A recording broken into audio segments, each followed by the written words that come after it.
Traveling in Italy is a real treat for great book students. They open a great world of history to you. And though they're not an easy read, once you've read them, there's a whole world of history that you are ready to be familiar with. This is a guide for those of you who are going to be traveling on your own. I hope that you'll look at the schedule that I put forward and realize that there is a lot of scheduling elements in it that make your trip travel more easily. And so use this as a guide if you're planning to go on your own, as a good way of seeing the main sites that are of interest to great book students. Also, I hope you see in this video just a general encouragement to all of you to travel. Travel is a wonderful opportunity, and I hope that by watching these videos, you'll be able to see just how much there is for you to be able to gain in doing so. And also, for those of you who may never be traveling, I hope that you'll watch this video as a learning tool to gain so many of the insights that you can by actually going to these sites. Now, when we go, we usually will leave on Thursday and travel through the night and arrive on Friday. When you first arrive, I'd highly recommend the first day that you start walking right away. This will help your body to become acclimatized to the time change and be able to get a good night's sleep that first night. Walking is a great way to get yourself ready for the next day.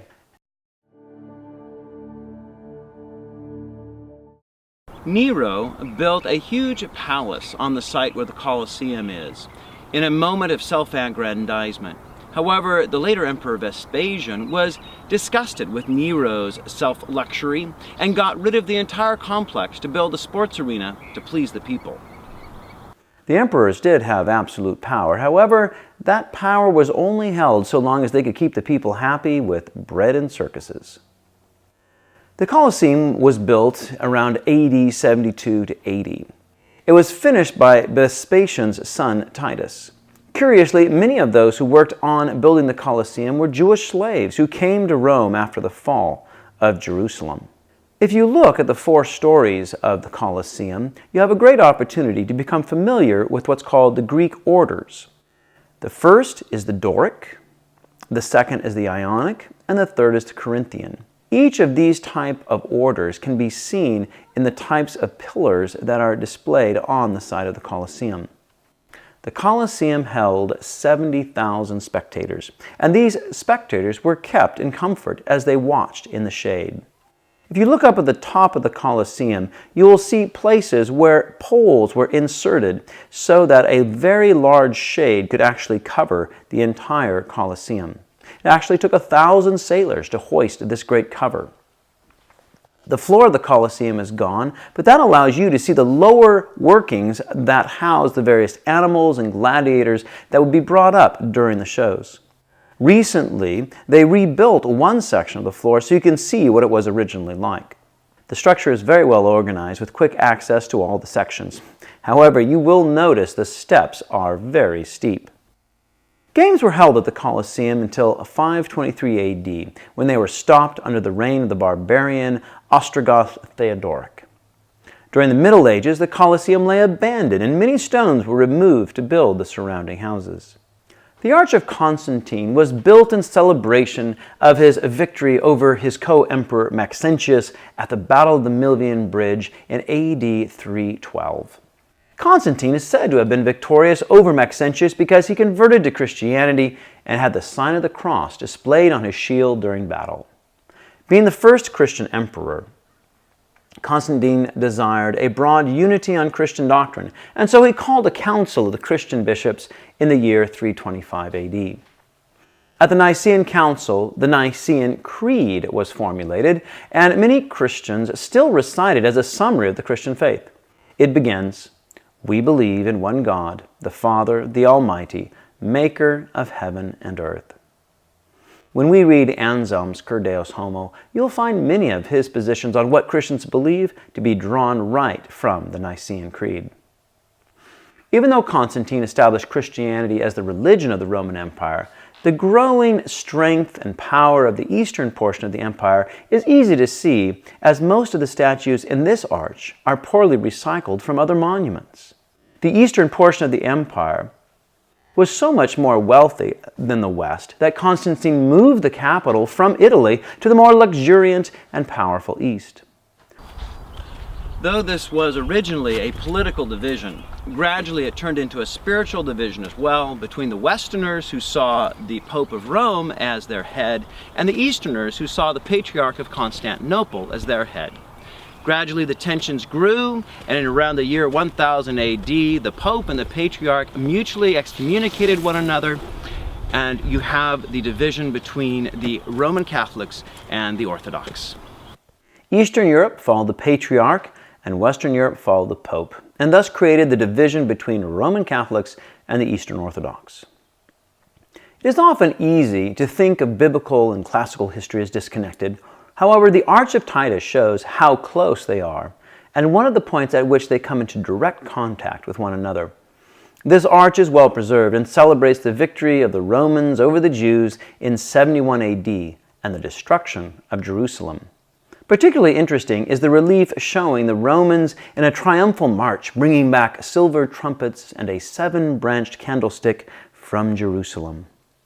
This arch gives you a good opportunity to reflect upon the triumphal processions of the various emperors through Roman history, and how Thomas Aquinas uses a very similar idea to help us understand God. The arch that you see here was actually used to host a triumphal procession. When a Roman general was tremendously successful, he would be given a triumph in Rome. He would come back to Rome with the loot and slaves and his mighty men, and he would parade them through Rome.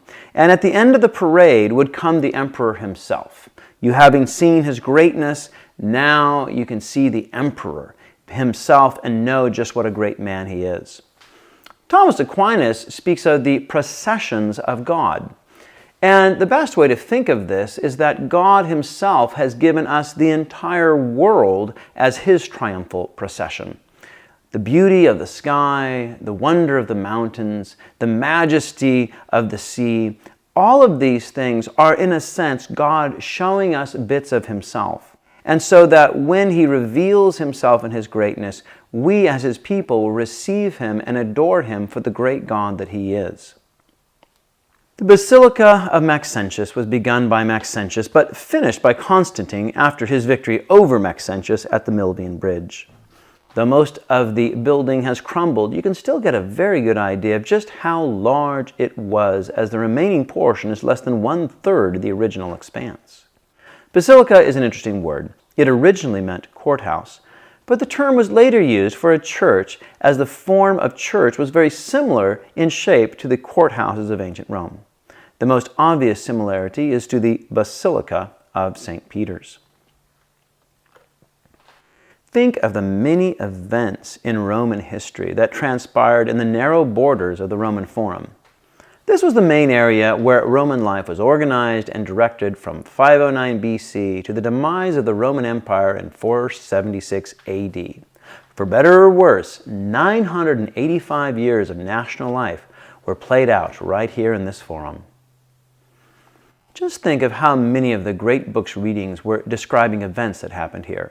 The Greek biographer and Delphic priest, Plutarch, wrote the lives of the noble Greeks and Romans. Among many others, he recounts the noble struggle of the Roman Cato the Younger against the imperial forces who desired to overthrow the order of the Roman Republic.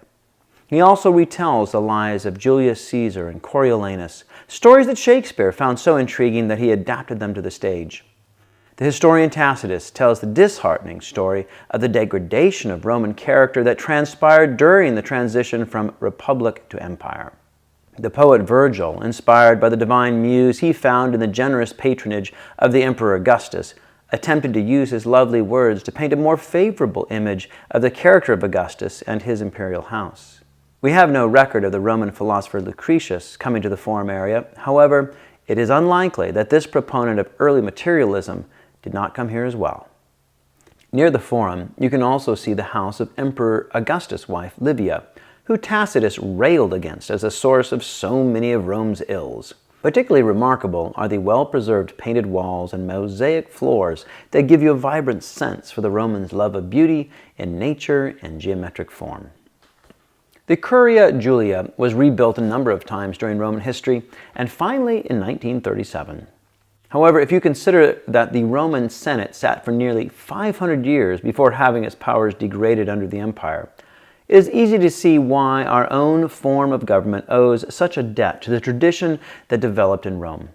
Here, men were able to work out much of what it meant to have rule of law, and also why the separation of powers was so crucial to maintaining a free people. Christianity also had a huge part on the formation of our government. However, the debt of gratitude that our own founding fathers owed to the Romans for establishing much of political wisdom should also be acknowledged. Originally built in 497 BC, the Temple of Saturn was often rebuilt, and the remains you see here are from the rebuilding in 42 BC. Every year there is a week of feasting in honor of Saturn during December called the Saturnalia. During this time, slaves and masters often exchanged positions, gifts were exchanged, and prisoners were not allowed to be punished. Built in AD 113 by Emperor Trajan to celebrate his victory over the Dacians, Trajan's column is 131 feet high and covered with ornate carving showing his various campaigns. The story is told that when examining this column and seeing a picture of Trajan helping a woman whose son had been killed, Pope Gregory the Great was so moved to compassion for Trajan that he prayed God to release this pagan from hell, and God brought him to heaven. Though of quite dubious theology, this story is the explanation for the poet Dante seeing the Roman Emperor Trajan in heaven at the end of the Divine Comedy.